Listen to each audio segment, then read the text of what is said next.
Nipah രോഗം സ്ഥിരീകരിച്ചിട്ട് 4 ദിവസങ്ങളായി. Nipah വൈറസിന്റെ വ്യാപനം തടയാനുള്ള ഏകോപനം ആ രീതിയിൽ ഉണ്ടാകുന്നില്ല. അപ്പോൾ ആ ഏകോപനമില്ലായ്മ ഇപ്പോഴും തുടരുന്ന അവസ്ഥയാണുള്ളത്. ഇത് ഇന്നലെ കോഴിക്കോട് വെച്ച് മാധ്യമപ്രവർത്തകർ കണ്ടപ്പോൾ ഞാൻ സംസാരിച്ചിരുന്നു. അപ്പം അക്കാര്യത്തിൽ ആരോഗ്യമന്ത്രി പ്രതികരിച്ചത് ശരിയായ രീതിയിലല്ല. പക്ഷെ ഇക്കാര്യത്തിൽ ഒരു കാര്യം ആദ്യമേ തന്നെ വ്യക്തമാക്കുകയാണ്. മുൻപ് നിപ്പ ബാധ ഉണ്ടായപ്പോൾ അന്നത്തെ പ്രതിപക്ഷം ചെയ്തതുപോലെ നിപ്പയെ ഒരു രാഷ്ട്രീയ ആയുധമാക്കാൻ ഞങ്ങളേതായാലും തയ്യാറല്ല. എല്ലാ സഹകരണവും ഇതിനെ പ്രതിരോധിക്കുന്ന കാര്യത്തിൽ ഞങ്ങളുടെ ഭാഗത്തുനിന്നുണ്ടാകും. ഇവിടെ പ്രധാന പ്രശ്നം വരുന്നത് ഉത്തരവാദപ്പെട്ടവർക്കിടയിൽ ഉണ്ടാകുന്ന ആശയക്കുഴപ്പമാണ്. അധികൃതരുടെ ഭാഗത്തുണ്ടാകുന്ന ആശയക്കുഴപ്പം. ഇത് ഒറ്റക്കെട്ടായി നിന്നുകൊണ്ട് പ്രതിരോധിക്കേണ്ട ഘട്ടമാണ്. പക്ഷേ അതിന് നേതൃത്വം കൊടുക്കേണ്ട ആരോഗ്യമന്ത്രിയും ആരോഗ്യവകുപ്പും അതോടൊപ്പം തന്നെ ജില്ലാ ഭരണ സംവിധാനവും സാധാരണ നിലക്കുള്ള ഏകോപനമില്ലാതെയാണ് പ്രവർത്തിക്കുന്നത്. നിങ്ങളുടെ അനുഭവത്തിൽ തന്നെ അത് കണ്ടിട്ടുണ്ടാവും. വിവിധ പ്രസ്താവനകൾ അതാണ് വ്യക്തമാക്കിയിട്ടുള്ളത്. നിങ്ങളെല്ലാവരും കണ്ടതാണല്ലോ. മുൻപ് നിപ്പ ബാധ ഉണ്ടായപ്പോൾ ആ ഘട്ടത്തിൽ LDF ഭരണമായിരുന്നു.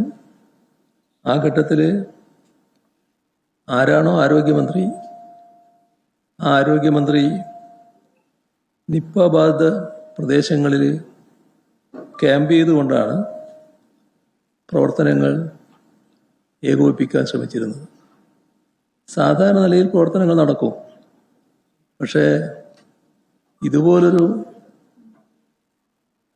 ബാധ ഉണ്ടായാൽ നിപ്പയെ പോലുള്ള ഒരു മാരകമായ പ്രഹരശേഷിയുള്ള രോഗം വ്യാപിക്കാനുള്ള സാധ്യത കണ്ടാൽ അത് തടയുന്നതിനുള്ള ഏകോപനം വളരെ പ്രധാനമാണ്. അത് ഉത്തരവാദപ്പെട്ട മന്ത്രി കൂടി ക്യാമ്പ് ചെയ്തുകൊണ്ട് നടത്തുന്ന നിലയാണ് മുൻകാലങ്ങളിൽ കേരളം കണ്ടിരുന്നത്. പക്ഷേ അത്തരമൊരു ജാഗ്രത എവിടെയും കാണാനില്ല എന്നതാണ് നിർഭാഗ്യകരമായ വശം. നിപ്പ കൺട്രോൾ റൂം അതെന്തോ ജനപ്രതിനിധികൾ അകന്നു നിൽക്കേണ്ട ഒരു സ്ഥലമാണ് എന്ന മട്ടിലാണ് ഇപ്പോൾ സർക്കാർ അതിനെ കൈകാര്യം ചെയ്തത്. ജനപ്രതിനിധികൾ കൂടി സഹകരിച്ച് അവരുടെ കൂടി നല്ല കൂട്ടായ്മയുടെ ഭാഗമായി പ്രതിരോധ പ്രവർത്തനങ്ങൾ സംഘടിപ്പിക്കുന്നതിനാണ് മുൻകാലങ്ങളിൽ ശ്രദ്ധിച്ചിരുന്നത്.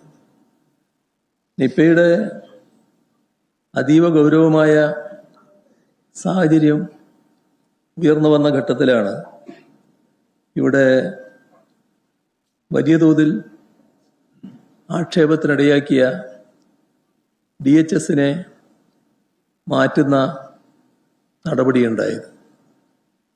ഇതില്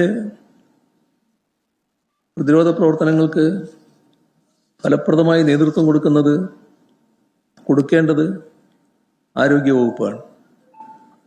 അതിൻ്റെ തലപ്പത്തിരിക്കുന്നയാളെ ഇത്തരമൊരു ഘട്ടത്തിൽ മാറ്റുക എന്നത് സാധാരണഗതിയിൽ പ്രതീക്ഷിക്കുന്ന കാര്യമല്ല. പക്ഷേ ആരോഗ്യമന്ത്രി പറയുന്നത് സിസ്റ്റത്തോടുള്ള നിസ്സഹകരണം കാരണമാണ് മാറ്റിയത് എന്നാണ്. വകുപ്പിലെ സ്ഥലം മാറ്റവുമായി ബന്ധപ്പെട്ട് സുതാര്യമായി പ്രവർത്തിച്ചു വരുന്ന ഒരു സംവിധാനം നിലവിലുള്ളതാണ്. അത് തകർക്കാൻ പുതിയ സർക്കാർ ശ്രമിച്ചപ്പോൾ അതിന് കൂട്ടുനിന്നില്ല എന്നുള്ളതാണ് ഇപ്പോഴത്തെ പ്രശ്നങ്ങൾ ഉണ്ടാക്കിയത് എന്നാണ് മനസ്സിലാക്കുന്നത്. ഇവിടെ പഴയ കാലം, ഒരു ദശാബ്ദം മുൻപുള്ള കാലത്ത് എങ്ങനെയെല്ലാം സ്ഥലമാറ്റങ്ങൾ നടന്നിരുന്നു എന്നുള്ളത് എല്ലാവരുടെയും ഓർമ്മയിലും അറിവിലുമുള്ളതാണ്. ഇന്ന് ചില തസ്തികൾക്ക് ലക്ഷങ്ങൾ മറിയുന്ന അവസ്ഥയുണ്ടായിരുന്നു എന്നതും അങ്ങാടിപ്പാട്ടായിരുന്നു.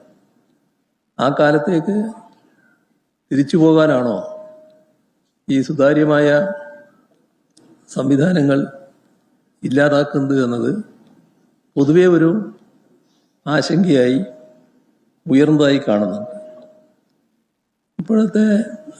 ഇപ്പോഴത്തെ DHSന്റെ കാര്യത്തിൽ നേരത്തെ LDF സർക്കാർ അവരുടെ സർവീസ് ഒരു വർഷം കൂടി നീട്ടി നൽകാൻ തീരുമാനിച്ചിരുന്നു. ആ തീരുമാനം അട്ടിമറിച്ചാണ് ഇപ്പോഴത്തെ സ്ഥാനചലനം വന്നിട്ടുള്ളത്. ഒരു പ്രശ്നം സ്വാഭാവികമായിട്ട് ഉയർന്നു വരുന്നത് ഇത് മുഖ്യമന്ത്രി കൂടി അറിഞ്ഞിട്ടാണോ എന്നതാണ്. അതൊരു പ്രശ്നം തന്നെയാണ്. ഇവിടെ നിപ്പയ്ക്ക് പുറമെ പലതരത്തിലുള്ള മാരക അസുഖങ്ങൾ കേരളത്തിൽ വരുന്നു എന്ന അവസ്ഥയുണ്ട്. അതിലൊരു കാര്യം ആരോഗ്യമന്ത്രി തന്നെ പറയുകയുണ്ടായി. അതിലൊന്ന് അദ്ദേഹം പറഞ്ഞത് പാലക്കാട്ട് 2 പേർക്ക് കോളറ സ്ഥിരീകരിച്ചിരിക്കുന്നു എന്നാണ്. പക്ഷെ അവിടുത്തെ DMO അങ്ങനെ ഇല്ല എന്നും പറയുകയുണ്ടായി. ആര് പറഞ്ഞതാണ് ശരിയെന്ന് സ്വാഭാവികമായും ആളുകൾക്ക് സംശയം വരും. അതോടൊപ്പം തന്നെ നമ്മുടെ സംസ്ഥാനത്താകെ ഇത്തരം ഘട്ടത്തിൽ ആവശ്യമായ മരുന്നുകൾ എത്തിക്കുന്നതിന് അടിയന്തരമായ ഇടപെടൽ സർക്കാരിൻ്റെ ഭാഗത്തുണ്ടാകേണ്ടതുണ്ട്. ആ കാര്യത്തിലും വേണ്ടത്ര പുരോഗതി ഉണ്ടായി എന്ന് പറയാൻ പറ്റില്ല.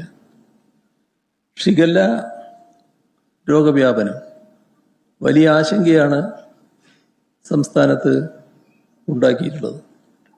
ആരോഗ്യവകുപ്പും തദ്ദേശഭരണ സ്ഥാപനങ്ങളും യുദ്ധകാലാടിസ്ഥാനത്തിൽ പ്രതിരോധ പ്രവർത്തനങ്ങൾ ശക്തമാക്കേണ്ട ഘട്ടമാണിത്. അതോടൊപ്പം തന്നെ കുടിവെള്ള സ്രോതസ്സുകളുടെ ഗുണനിലവാരം ശരിയായ രീതിയിൽ ഉറപ്പുവരുത്താനാകണം. ശുചീകരണ പ്രവർത്തനങ്ങൾ നല്ല നിലയിൽ ഊർജിതമാക്കാനും കഴിയേണ്ടതായിട്ടുണ്ട്.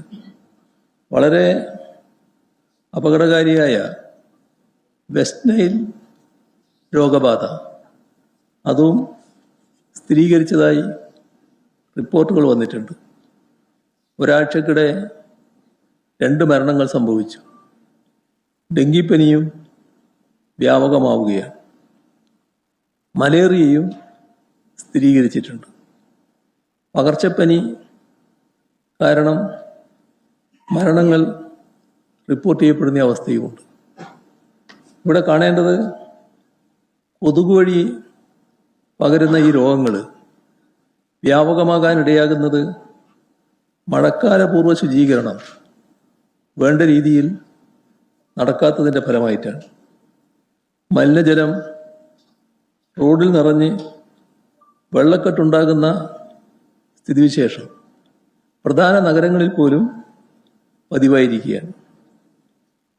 നഗരഭരണ സംവിധാനങ്ങളെ ഏകോപിപ്പിച്ച് ശുചീകരണ പ്രവർത്തനങ്ങൾ ഏറ്റെടുക്കുന്നതിന് ഫലപ്രദമായ നടപടികൾ ഉണ്ടായില്ല എന്നത് കാണേണ്ടതായിട്ടുണ്ട്. പ്രധാന നഗരങ്ങളിലെ ദൈനംദിനമുള്ള മാലിന്യ നീക്കം ചെയ്യൽ പോലും നടക്കാത്ത ഇടങ്ങളുണ്ട്. ഇവിടെ ആവർത്തിച്ച് പറയാനുള്ളത്, മുൻ സർക്കാരിൻ്റെ കാലത്ത് രോഗബാധയോ കോവിഡ് പോലെ ലോകത്തെ ആകെ വിറങ്ങലിപ്പിച്ച മഹാമാരിയോ കേരളത്തിൽ പ്രത്യക്ഷപ്പെട്ടാൽ ഭരിക്കുന്നവർക്കെതിരെ ശാപവാക്കുകൾ പറയാൻ മിടുക്ക് കാണിച്ച, അങ്ങനെ കയ്യടി വാങ്ങാൻ ശ്രമിച്ച ഇപ്പോഴത്തെ ആരോഗ്യമന്ത്രി, അദ്ദേഹത്തോട് പറയാനുള്ളത്, അതേ രീതിയിലല്ല ഞങ്ങളിതിനെ കാണുന്നത്. ഉദ്യോഗസ്ഥ മേധാവികളെ കുറ്റപ്പെടുത്തി ഉത്തരവാദിത്വത്തിൽ നിന്ന് ഒഴിഞ്ഞു മാറാനുള്ള ശ്രമം അദ്ദേഹം നടന്നതായി കാണുന്നുണ്ട്. ഇവിടെ രോഗവ്യാപനവും വൈറസ് വ്യാപനവും ആര് ഭരിക്കുന്നു എന്ന് നോക്കിയല്ല നടക്കുന്നത് എന്നത് തിരിച്ചറിയാനുള്ള വിവേകം ഒരു മാസം തികയുന്നതിന് മുൻപ് തന്നെ അദ്ദേഹത്തിന് ഉണ്ടായിട്ടുണ്ടാകുമെന്നാണ് പ്രതീക്ഷിക്കുന്നത്. രോഗവ്യാപനം തടയാനും പ്രതിരോധ ശുചീകരണ പ്രവർത്തനങ്ങൾ പിഴവുകളില്ലാത്ത വിധം പൂർത്തിയാക്കാനും ആശുപത്രികളിൽ ആവശ്യമായ ചികിത്സാ സൗകര്യങ്ങളും മരുന്നുകളുടെ ലഭ്യതയും ഉറപ്പുവരുത്താനുമാണ് സർക്കാരിൻ്റെ അടിയന്തര ഇടപെടൽ വേണ്ടത്.